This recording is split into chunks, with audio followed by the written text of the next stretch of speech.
Russia's invasion of Ukraine has led to concerns about a potential similar invasion of Taiwan by China. Beijing claims the island as its own, even though it's been self-governed for more than 70 years. U.S. forces, U.S. men and women, would defend Taiwan in the event of a Chinese invasion. Yes. Those worries have led President Biden to say numerous times that the U.S. would come to Taiwan's defense. This past August, then U.S. Speaker Nancy Pelosi visited Taiwan. China responded to the visit by launching large-scale military exercises along the Taiwan Strait and renewed threats again this past week. Canada, too, is refocusing its relations in Asia with a new Indo-Pacific strategy. Earlier, I spoke to Taiwan's Foreign Minister, Joseph Wu, about the threat of war and the relationship between Ottawa and Taipei. Minister Wu, nice to see you. Appreciate you being here. It's my pleasure, Rosemary. We are, as you know, seeing an increase in the number of Chinese warplanes crossing into Taiwan's airspace. Just this past Sunday, 28 planes, I believe, went across that line into the Taiwan Strait. At this stage, Minister, how serious is the threat from China against Taiwan? The military threat coming from China is very serious. The day that you pointed out actually had 58 sorties altogether, and 28 of them crossed the center line of the Taiwan Strait. And the center line of the Taiwan Strait has been a very important symbol of status quo and peace and stability across the Taiwan Strait. And it was respected by both sides of the Taiwan Strait. But the Chinese now fly their warplanes deliberately across the median line of the Taiwan Strait, trying to destroy the status quo. And it poses a very serious military threat against Taiwan.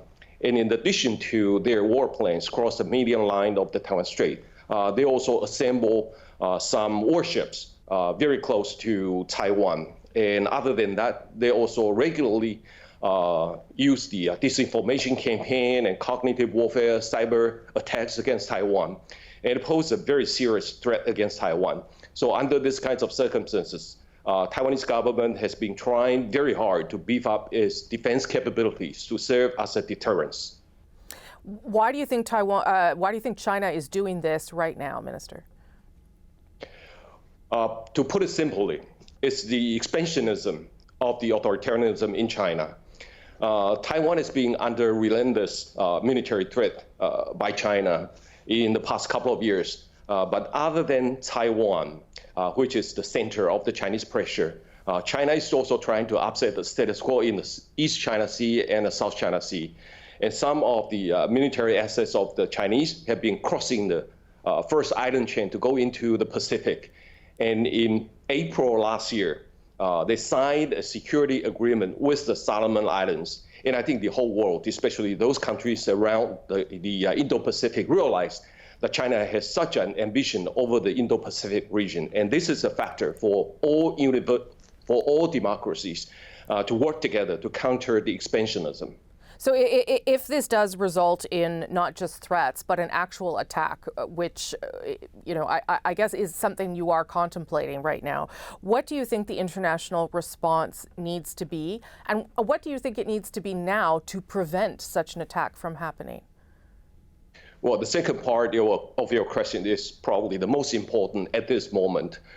We are trying to prevent the war from taking place because war is destruction. War is something that we don't desire at this moment. And therefore, Taiwan itself is trying very hard to beef up its defense capabilities. We have conducted all kinds of military reforms right now so that we acquired the kind of ability to be able to defend ourselves. And I think this should be the most important deterrence against China.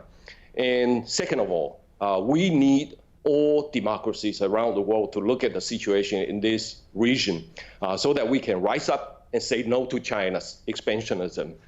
In this regard, I need to say that the Canadian government, as well as the United States, UK, Australia, Japan, and etc., have been saying that they oppose the unilateral change of status quo in this part of the world.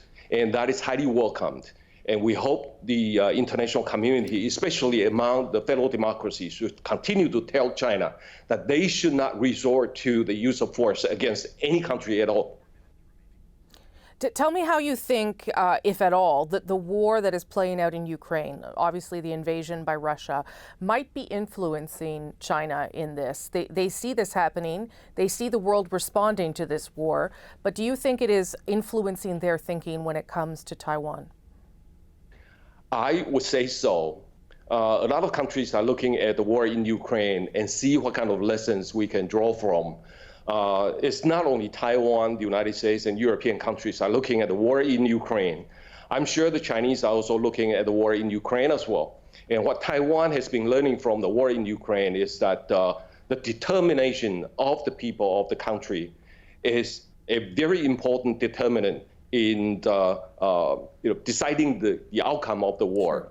And that is something that we are learning from. And the second factor is the asymmetric strategy adopted by the Ukrainian people and the Ukrainian military seem to be very effective in dealing with one of the most powerful military in the world. And the third is that the international community coming to support Ukraine is also very important. Mm-hmm. And this is what we are learning from. And I think what the Chinese are learning from is the weakness of the Russian military, so that they can strengthen themselves in their future possible attack against Taiwan. But of course, this is going to be a wrong lesson because war means devastation, and I'm sure China is also going to suffer a lot if there's going to be a war. I want to move on to trade, but before I do that, I just want to ask you whether you've had any movement on getting Canada to formally recognize the sovereignty of Taiwan, or when that request was last made and how it was received. That is not our policy at this moment. Our policy is trying to improve the relations between Taiwan and Canada. Mm-hmm. And we have seen tremendous improvement of relations between Taiwan and Canada. We share the same values, and it put us together as fellow democracies, and we enjoy that. And in addition, we have also tried very hard to improve the trade, economic relations, trying to think about how we can work with each other on supply chain, on technology, on educational exchanges, and also trying to work with each other to advance the cause of democracy and freedom. So this is what we are pursuing right now, and it is rather successful. Well, this is obviously part of Canada's Indo-Pacific strategy that they announced just before Christmas. I know that in 2021, Taiwan submitted an application to join the Comprehensive and Progressive Trans-Pacific Partnership. That's a trading bloc made up of 11 countries. Canada is part of it. China is not. Have you had any signs from Canada or other allies that they will support your membership in that agreement? We have been consulting with the members of the CPTPP very closely, of course, Canada included. And other than the CPTPP, we have also concluded the exploratory talks with Canada on FIPA, the Foreign Investment Protection Agreement.